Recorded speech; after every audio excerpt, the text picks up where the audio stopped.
KJ's here. We've got Lou. We've got Sunshine. We've got Dizzy. With Dan. We've also Aiden's here with us as well. KJ, I'm going to come to you first, bro. Yeah. Sorry. Someone sounds like something's going on. Sorry. I'm lost for words, as you can clearly see. I don't know what to fully say. The Baradas, the Wilcox, the Vivels, you guys got a big choice to make right now, because for me, he's lost me. AMORIM has lost me, and I'm someone who likes to give managers time, and I was defending AMORIM a lot last season in terms of what was happening. But when you get a new attack force that you've been asking for, when you have got the preseason you're asking for, when you have got out the play, you've excluded the players that you said were ruining the culture and the vibes, and they weren't good enough, and all these different things. You've ostracized them, you've excluded them, they're getting sold or not used. You've had the preseason you've been asking for, you've got the new attackers that you've been asking for, and yet you perform the same stuff still. I can't back that. I'm sorry. I said losing to Grimsby, and it's in all the group chats. I said before the game, I said losing to Grimsby is a sackable offense. And even if we had won that game on pens, I probably would have said he needs to go anyway, because winning on pens in the way that we did is a sackable offense. This gave me it reminded me of when we we just about beat Coventry on pens in the FA Cup final. Yeah, we semi-final. Yeah, we went on win the FA Cup, and that was a great moment. But you could clearly see in that moment that there's big issues with the way that the manager sets up with the players as well. I'm not gonna hide away from the players have been awful today, but there's a big issues with how the manager sets up. When a League Two side can see your flaws and dominate you for 45 minutes, that is a massive red flag. When they can highlight where the issues are, the goalkeeper's vulnerabilities at the near post, on corners, the midfield's vulnerabilities with pressure, with high intensity. When they can do that and exploit that and look like the better team for 45 minutes, there's a big issue with what the manager's doing. And the problem is that, do we believe he will change? Because in that game, he had an opportunity to change the shape. He took off a defender. We all in the group were like, oh, wait, is he going to go to a back four? Is he going to push the fullbacks higher? We're going to get more players in the midfield and make stuff happen? No. We saw Dalot at left centre back, and we saw Mason Mount left wing back. And what did that achieve? It achieved nothing in the end of the day. Mason Mount out there did nothing for us. It didn't change our fortunes. He brought on Bruno next to Kobe, and it didn't do anything. His changes haven't been working. He was sitting there with his board doing up Football Manager, and nothing happened. So as much as I want to go in on the players, and Onana is terrible, and how has he not saved most of these goals that he let in today and penalties? As much as I want to get in on the attackers for just being poor, Ahmad was extremely poor today. Cunha was extremely poor today. Sheshko was extremely poor today. All those things exist at the same time as what AMORIM is doing is not right, and he's not willing to change. I wanted him to evolve his tactics. I had no issue with what he's trying to do. I could see what he's trying to do, but I said I want him to evolve his tactics going into this season, because that's when you've got a good manager on your side, that you've seen your flaws, you've seen the issues that you had from the first season, and you change that, you move forward. He has not addressed those, and now he's refusing to address those, and I can't back that. So he needs to resign. He's offered to resign twice at Man United already. You need to do it a final time, and this time the club needs to let him go. Omar Barada, Jason Wilcox, Christian Vavel, you guys are the new footballing structure. You guys need to set a way of playing in this club, because I don't believe they got AMORIM with the idea of the set way we want to play. You know why? Because every player we've bought have been multiple system players. The academy still does not play the way that AMORIM plays football. Why is that? It's because you can tell the club, as much as they wanted the manager to do well, the club do not fully believe in the way that he plays football.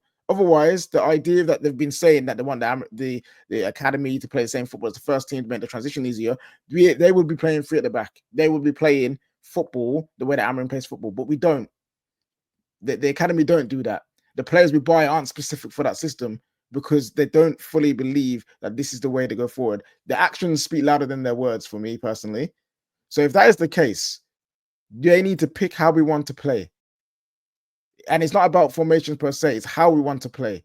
How quick do you want to be on the wings? How do you want to build up from the midfield? How do we want to defend? Pick that and go and get a manager that will fit that. Because clearly AMORIM's not fitting a philosophy because it's his thing and his thing only. And that's fine when you're the best team in Portugal. That is fine when you've got the players who are superior to the teams that you're coming up against in Portugal. That is fine.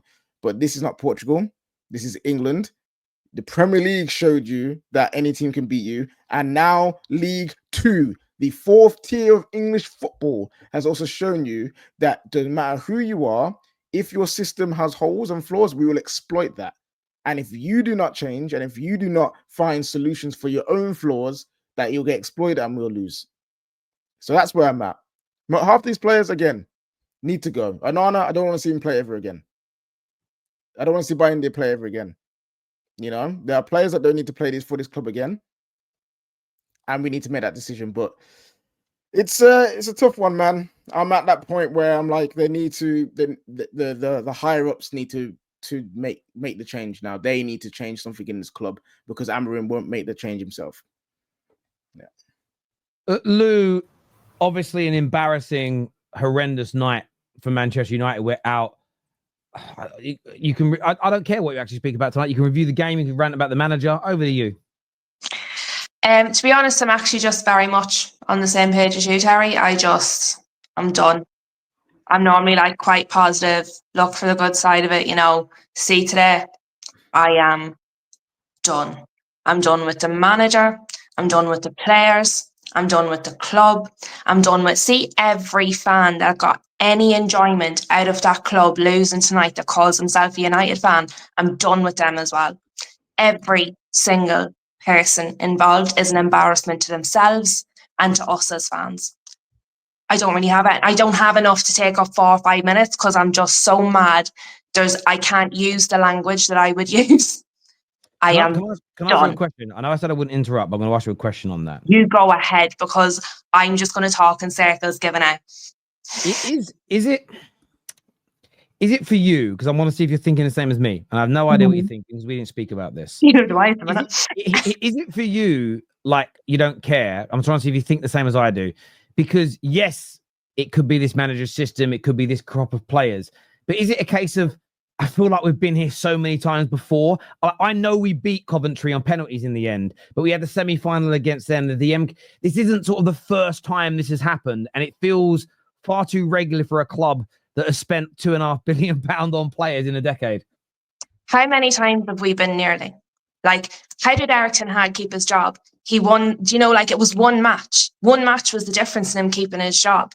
What happens if we won it on penalties tonight? Not everybody, but a lot of people, it would have blown over. Sure, we're through. It happened. We move on. We beat Burnley, blah, blah, blah. Like, how many times have we been nearly? And like, so many people slag Arsenal for being nearly because they're not winning the league. How many times have we been nearly? Nearly out of the cup. Nearly out of Europe. Now we're actually out of Europe. Nearly out of this. Nearly relegated. How many more nearlies are there going to be before it's just the club's done, let alone we're done as fans? Like, there's only so many times you can do nearly before somebody's heads had to roll.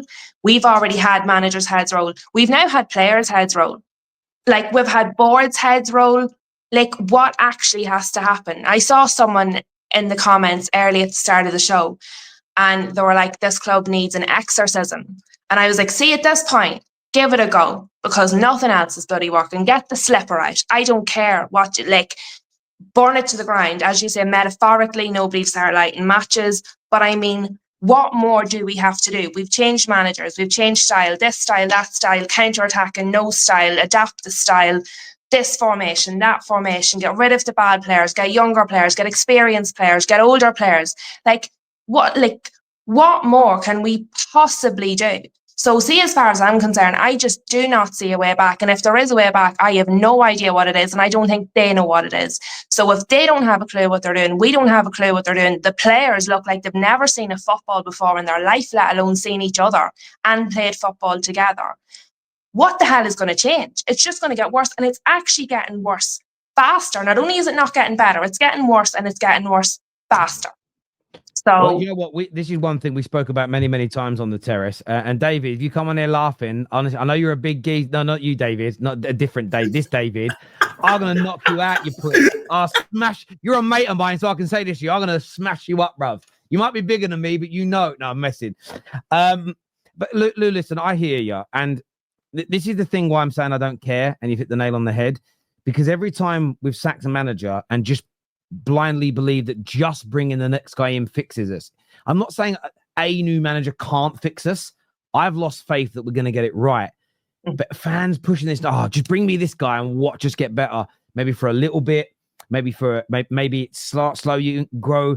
But every time a manager has come to the end of their tenure, it's been in a worse place than the previous person, which is why I'm just exhausted when it comes to the manager in, manager out conversations, because I think it's futile. David, as in United David, what you saying, bro? Oh, mate, Terry. Look, before I get into what I want to say, a few of the super chats touched base on it, right? Any Manchester United manager that's sitting on the bench shaking like a leaf like that, I said this in the chat, right? He looked like Jigsaw had kidnapped him and put him in a basement somewhere. And this ain't the first time this has happened, bruv, yeah? Before the Tottenham game, the final, he sat in the tunnel and he looked the exact same. Bro, if you ain't got the minerals for it, if you can't handle it, you shouldn't have taken it on. Resign. But look, let me get into this. Let me try and chill the emotion. Let me try and stay composed, because I want to say what I need to say, right? How far are we willing to go with this manager and his philosophy? How far are we willing to go with this manager and his system? He's exiled quite a lot of players here. And like most United fans, I'm fully behind the manager, right? Something needs to change. We need to get rid of these players. We need to find new players. We need new energy. But then you start to look at it and you start thinking, hang on a minute. If I was Garnacho and Mason Mount played ahead of me in a Europa League final, Mason Mount will never do anything that Garnacho's done in a Man United shirt, and he could play for Man United for 10 years. I would also throw a few toys out of my pram. I'm not sure I'd wear an Aston Villa top, but I'd also be a little upset, right? Rashford, we all know his form's not great, but he did show something under Ten Hag. But another player that's been exiled due to not really fitting the system. Rashford doesn't play that inside number 10. He's not a striker. Anthony, why have we not kept him? No one wants to sign him. Why have we not kept him as a replacement for Ahmad? A bit of a backup. We all know Dalot is not the answer. Højlund, we know he's not the answer. But hang on a minute. What happened to the days when you used to have 4 strikers? Right? Højlund's not our main guy, but why are you getting rid of him? Another person who maybe doesn't fit the system, because you've seen how he started the first 2 games. False nines all over the gaff. Our problem as United fans, in my opinion, is we blindly back managers. There was a time under Ten Hag that he made us believe that Weghorst was better than Cristiano Ronaldo for our club. And we followed it. We went behind it. I've had enough of it. It's been a few weeks now. I can't even listen to this manager talk, bruv. I can't listen to his interviews. And shall I tell you why? I remember when I was younger, maybe 16, 17, God knows, and I'd be speaking to a girl all night, right? She'd be telling me all the things she's going to do to me. Next day I'll see her, right? Next day I'll see her, she'll spud me, mate. I've been here before. I know when you're talking a lot of nonsense, he talks all the right things and never follows through with it. Never, ever follows through with it. I said this after the Arsenal game. I said this after the Fulham game. But fans think I'm negative. Fans think I'm not. I'm just saying what I see. I'm going to finish this with this. And it's a message to AMORIM. Desculpa, amigo, mas isto não está a funcionar. right? Arrumas malas, book ticket do British e vai para casa. Obrigado. Translation. This ain't working out, mate. Buy a ticket on British Airways, head home, pack your bags. Thank you very much. That's it from me, legend.